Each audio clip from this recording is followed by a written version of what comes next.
Big boss Malayalam season 6 മറ്റൊരു മത്സരാർത്ഥി കൂടി ഇപ്പോൾ പുറത്തു പോയിരിക്കുന്നു എന്നാണ് വിവരം.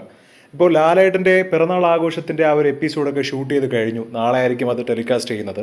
അപ്പോൾ നാളെ അല്ലെങ്കിൽ മറ്റന്നാളായിരിക്കും ഇത് സംപ്രേഷണം ചെയ്യുന്നത്. ഇപ്പോൾ ബിഗ് ബോസിലെ നിലവിലെ മത്സരാർത്ഥികളിൽ റസ്മിൻ പുറത്തു പോയിരിക്കുന്നു എന്നാണ് അറിയാൻ സാധിച്ചിരിക്കുന്നത്. വളരെ സന്തോഷം എന്നാണ് പ്രേക്ഷകരുടെ എല്ലാവരുടെയും കമന്റ്. കാരണം നേരത്തെ തന്നെ റസ്മിൻ പുറത്തു പോവേണ്ട ഒരു മത്സരാർത്ഥിയായിരുന്നു. പക്ഷെ റസ്മിനെക്കാളും വീക്ക് കണ്ടസ്റ്റൻ്റായ ശരണ്യ പിന്നെ ശ്രീരേഖയൊക്കെ ഉണ്ടായിരുന്നത് കൊണ്ടാണ് റസ്മിൻ ഇത്രയും നാൾ അവിടെ പിടിച്ചു നിന്നത്. എന്തായാലും നാളെ ആരെയും എവിക്റ്റ് ചെയ്യേണ്ട സാധ്യത ഒന്നും കാണുന്നില്ല. കാരണം ലാലേട്ടന്റെ പിറന്നാൾ ദിനം ആയതുകൊണ്ട് തന്നെ നാളത്തെ എപ്പിസോഡിൽ എവിക്ഷന്റെ കാര്യമൊന്നും കാണിക്കത്തില്ല. സോ ബുധനാഴ്ച ആയിരിക്കും ഒരുപക്ഷെ ഈ ഒരു എവിക്ഷൻ കാണിക്കുന്നത്. ഏകദേശം ഉറപ്പിക്കാവുന്ന രീതിയിലുള്ള ഒരു സോഴ്സിൽ നിന്നുമാണ് ഇപ്പോൾ ലഭിക്കുന്ന വിവരം. ഒരു 70% ഏകദേശം ഉറപ്പിക്കാം റസ്മിൻ തന്നെയായിരിക്കും പുറത്തു പോകുന്നത്. മാത്രമല്ല അവിടെ ബാക്കി എല്ലാ മത്സരാർത്ഥികൾക്കും നല്ല രീതിയിൽ കട്ട ഫാൻ സപ്പോർട്ടുണ്ട്.